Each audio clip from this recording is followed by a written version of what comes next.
तो वो जब दुखी होता है तो उसके दुख का निवारण करने के लिए मैं स्वयं उसके दरवाजे पर पहुंचकर उसके दुख को काट उसके दुख को समाप्त करने की जवाबदारी मेरी हो जाती है। उसकी तकलीफों को समाप्त करने की जवाबदारी मेरी हो जाती है।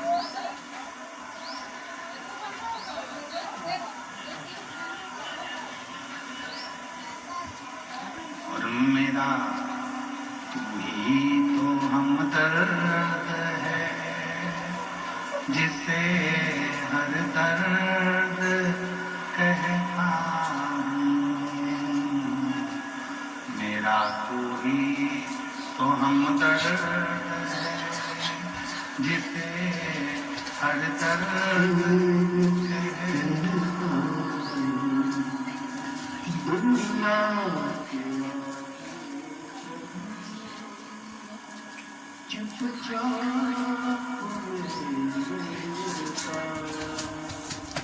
दुनिया के आगे चुपचाप रहता। मेरा तू ही तो हमदर्द है जिसे हर दर्द कहता हूँ। मेरा तू ही तो हमदर्द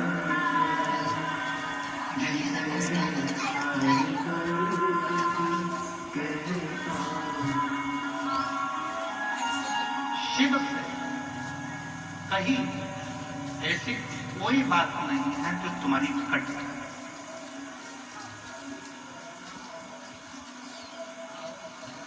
शिव जी से करी हुई प्रार्थना ऐसी कोई नहीं है जो तुम्हारी प्रार्थना को शिव स्वीकार न करे, शंकर स्वीकार न करे।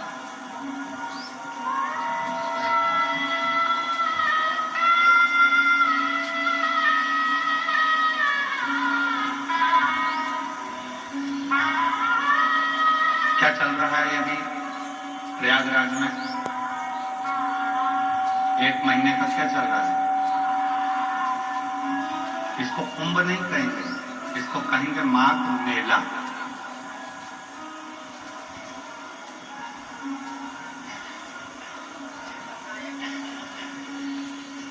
रामचरितमानस में भी इसका वर्णन है। संत आते हैं, निवास करते हैं, 1 महीना रुककर सत्संग करते हैं और फिर चले जाते हैं।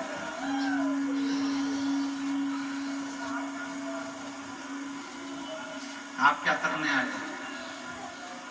2 तरह के संत होते हैं, एक ठेठ का, दूसरा पेट का। जो ठेठ का संत होता है वो एकांत में छिपकर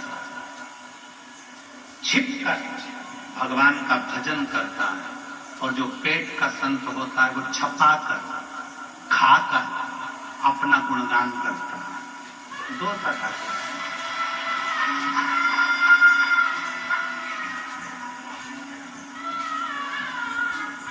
एक छपाकर खुश होता है, एक छिपकर खुश होता है।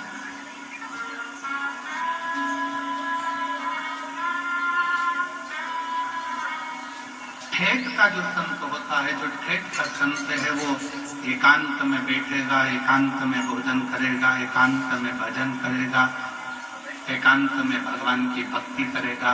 इसलिए जितने कल्पवासी हैं जो यहाँ कल्पवास करने के लिए आए हैं, वो ये नहीं देखते कि मेरे कमरे में जिस टेंट में मैं रह रही हूँ उस टेंट में हीटर लगा है कि नहीं लगा। जो कल्पवास करने वाले हैं वो ये नहीं देखते कि मेरे टेंट के अंदर अच्छी व्यवस्था है कि नहीं। जो कल्पवास करने वाले हैं वो ये देखते हैं, वो ये भी नहीं देखते कि मेरा टेंट बिल्कुल रोड के किनारे है कि नहीं। जो कल्पवासी होते हैं वो कोने में एकांत में छुपकर अपना तंबू लगाकर उसमें बैठकर राम नाम, कृष्ण नाम, शिव नाम भजते हैं, छिपकर रहते हैं, छपाकर नहीं। सामने आकर ले। क्यों हमारे शास्त्रों में कहा गया कि संत साधु गुरुजन तपस्वी जन साधु सन्यासी तपस्वी जन जंगल में जाते थे, वन में जाते थे, तपस्या करते थे, वन में जाकर छिपकर बैठ जाते थे, तप करते थे, जहां कोई ना आए वहां संत जाकर, साधु जाकर, गुरुजन जाकर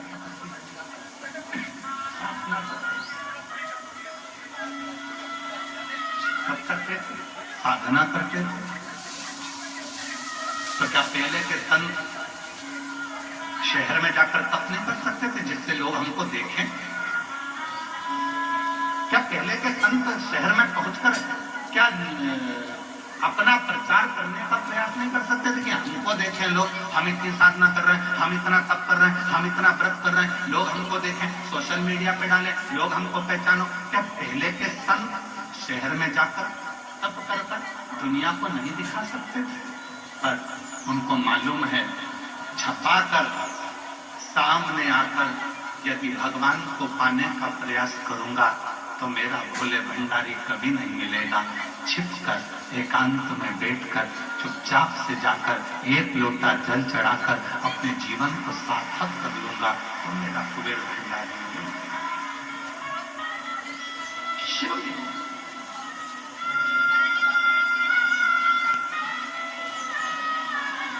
कई लोग कहते हैं गुरुजी हम सवेरे सवेरे तैयार नहीं हो पाते और लोटा लेके मंदिर में पहुंच जाते हैं जल चढ़ाने, चलेगा क्या? हमने कहा चलेगा। तो कहा हम लोटा लेके जैसे मंदिर में जाते हैं तो पंडित जी कहते हैं कि बताओ, लोटे को साफ भी नहीं करा, गंदा लेकर आ गए, काला काला हो रहा है और खुद भी तैयार नहीं हुई और आ गई एक लोटा जल चढ़ाने के लिए। तो हमारा निवेदन है हाथ जोड़कर कह देना, मैं कितनी भी तैयार हो जाऊं, मेरा भोले बाबा मेरे ऊपर के रूप को नहीं देखता, मेरा भोले बाबा तो मेरा मन देखता।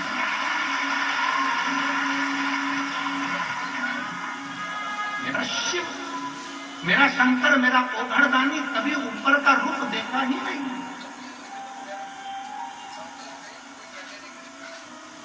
आप कितने सुंदर हैं, इसको मतलब नहीं।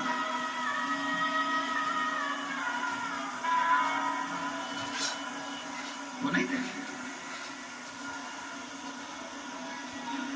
तुम्हारी जितनी भी डिग्रियां हैं ना, इंजीनियर की, डॉक्टर की, कलेक्टर की, आईजी की, डीआईजी की, कमिश्नर की, पुलिस की, इंजीनियर की,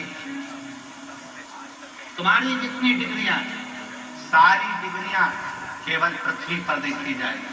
वहां तो केवल एक डिग्री देखी जाएगी, तूने पृथ्वी पर जाकर पुण्य कितना करा, सत्कर्म कितना किया, भजन कितना किया, नाम जाप कितना किया, स्मरण कितना किया, कीर्तन कितना किया, मंत्र जाप कितना किया, वो डिग्री उस परमात्मा क्या देखी।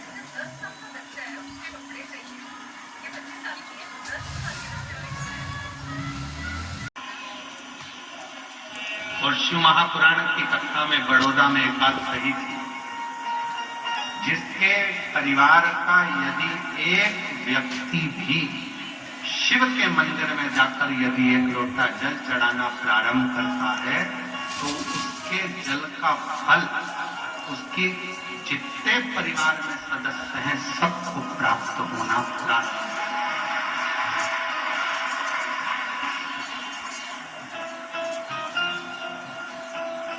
सबको मिलता है।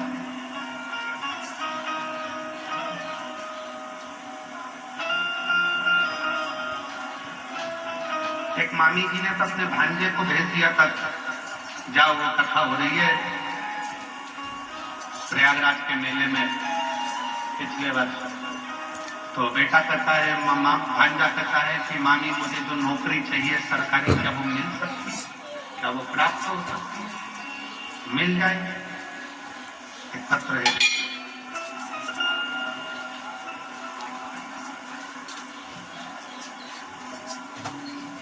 मैं अंकित सिंह निवासी सर, अगर कहीं बैठे हो आप ही हैं, ऐसा हाथ हिला दोनों आ जाइए, दोनों आ जाइए।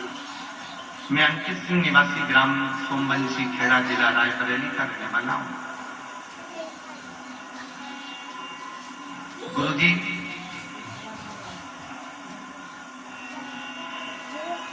आपकी कथा कानपुर में 2021 में हुई थी। वहां बाबा से एक प्रार्थना करी थी। एक केस में फंस चुके थे, निकल नहीं रहे। जैसे ही बाबा की कथा सुनी, 307 का वो केस था, धीरे धीरे उसमें हल मिलना प्रारंभ। फिर एक कथा काशी में हुई, जिस कथा में बैठकर हमने बाबा से प्रार्थना करी और बाबा ने ऐसी कृपा कर दी कि पूरी तरह से केस बरी कर। हमारा एक भांजा, जिसकी नौकरी नहीं लग रही थी सरकारी, तब हमने उसको यही भांजे से कहा कि तू जाकर एक बार पंडाल में बैठकर कथा सुन और मेहनत। वो सियोर वाला बाबा कहता है कि जितनी मेहनत कर सकते हो अपनी मेहनत को बढ़ाओ, रात दिन कर दो तो फिर वो नौकरी मिलेगी जरूर। और बाबा की ऐसी कृपा हो गई गुरुदेव कि बाबा ने हाथ पकड़ लिया और मेरे भांजे का सिलेक्शन पुलिस में हो गया। आज मैं बाबा को यहाँ नमन करने के लिए आई। एक पत्र और है, कलावती देवी, पति का नाम मानसी, पता 30D, चांदपुर, सलोरी, ऊंट खाना, पोस्ट तेलियरगंज। इसको लिखा रहे हैं, रीडिंग चल रहा है, लिख लो, तेलियरगंज। बाबा के एक लोटे जल का महत्व। प्रभु, मेरी बेटी ने 2012 में B.Ed पास की। 2012 से 21 तक उसकी शादी के लिए रिश्ते आ रहे थे और ना कोई जॉब लग रहा था, ना कोई संबंध आ रहा था। बहुत टेंशन में रहने लगी और वह फिर बोलने लगी, पापा मुझे कोई शादी वगैरह नहीं करनी। उसका गुस्सा शांत नहीं हो रहा, क्योंकि ना तो उसका जॉब और ना कोई शादी करे। फिर हमने बेटी के पास में गुड़गांव में उसको बोला कि तू एक काम कर। 2022 में जब आपकी कथा गुड़गांव हो रही थी तो कथा के पंडाल में कथा सुनने के लिए भेज दी। वो वहां कथा सुनी, सीहोर गई, बाबा के रुद्राक्ष को ली, कंकर लेकर आई, उसकी पूजन चालू कर दी और बाबा की ऐसी कृपा हुई। सीहोर से लौटने के बाद पशुपतिनाथ का व्रत तीसरी बार फिर शुरू किया और फिर हमने 5 सोमवार का व्रत पूर्ण किया। और वैसे ही मेरी बेटी को 2023 में काउंसलिंग में 2023 में वो टीचर के पद पर नियुक्त हो गई। गुरुदेव, जैसे ही उसकी गवर्नमेंट जॉब लगी, 15 दिन के बाद मेरी बेटी को सरकारी नौकरी टीचर की मिल गई। उसके बाद ज्वाइनिंग लेटर प्राप्त होने के ठीक कुछ समय के बाद में 5/12/2023 को बेटी का संबंध भी पक्का हो गया और उसकी शादी हो गई। कई बेटी हो कलावती देवी, पति का नाम मान सिंह, कई बेटे हो पहातिला सर। कलावती देवी, मान सिंह इधर है, आ जाइए, बेलपत्र लेकर आइए। शिव शिव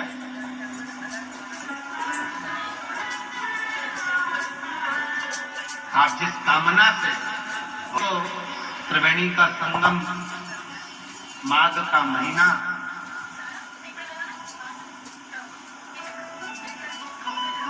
और ऊपर से यह 5 दिवसीय शिव महापुराण की कथा मां गंगा के भक्ति ब्राह्मण से इस कथा का प्रारंभ हुआ है। वो देवराज जो कभी शंकर के मंदिर नहीं गया, वो देवराज जो कभी शिव को नहीं भजा, वो देवराज जो कभी शंकर का स्मरण नहीं किया, वो देवराज जिसने कभी शिव नाम, शिव भक्ति, शिव स्मरण नहीं किया। शिव भगवान शंकर ने उस पर करुणा की। क्यों? परिवार का यदि एक व्यक्ति भी शिव का स्मरण करता है तो उसका फल, उसका फल।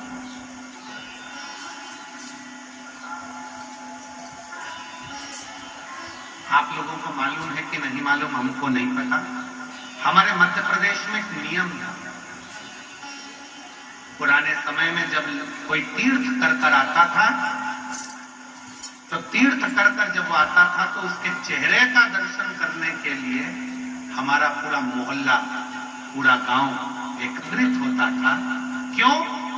उसने जिन नेत्रों से बद्रीनाथ का दर्शन किया, उन्होंने जिन नेत्रों से द्वारकानाथ का दर्शन किया, उन्होंने जिन नेत्रों से जगन्नाथ का दर्शन किया, उन नेत्रों से जिसने रामेश्वरम का दर्शन किया, त्रिवेणी का स्नान किया, उसके नेत्रों के द्वारा यदि हम सामने खड़े हो गए और वो दृष्टि हम पर पड़ गई तो हम भी सिद्ध हो जाएंगे, चाहे हम तीर्थ गए।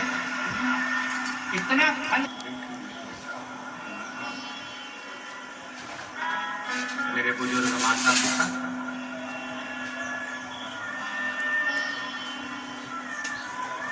आपको लगता है कि कथा सुनने का पुण्य केवल आपको मिलता है, पर ईमानदारी से बोले ना, आपको कथा सुनने का जितना पुण्य मिलता है उतना पुण्य हमको भी मिलता है आपका दर्शन करके, आपका दर्शन करके। आपके भीतर जो शंकर भगवान की अविरल भक्ति विराजमान है, ना आप गादी देखते हो, ना चादर देखते हो, ना ठंड देखते हो, ना गर्मी देखते हो। मंदिर में पहुंच गया, बाबा ने करुणा करी, जब प्राण छूटे शिव धाम चले गया। एक बिंदु नाम का ब्राह्मण, जिसकी धर्म पत्नी का नाम चंचला,